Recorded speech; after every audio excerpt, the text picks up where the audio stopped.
This is the settling velocity Stokes interactive calculator, which solves for particle settling behavior in fluids using Stokes' law.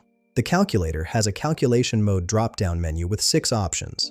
Calculate settling velocity, calculate particle diameter, calculate particle density, calculate fluid viscosity, calculate Reynolds number and verify regime, and calculate settling time. For this demonstration, I'm using calculate settling velocity mode. You'll enter the particle diameter in meters, particle density in kilograms per cubic meter, fluid density in kilograms per cubic meter, dynamic viscosity in Pascal seconds, and settling distance in meters. Let's work through an example.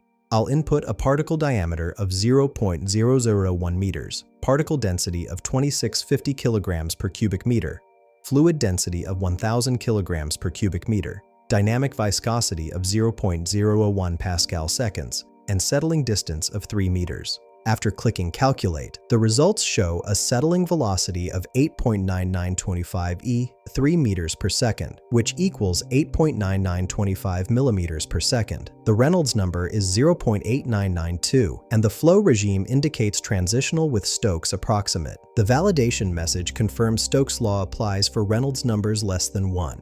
This calculator helps verify when Stokes' law is valid for your settling calculations. Find the link in the description below.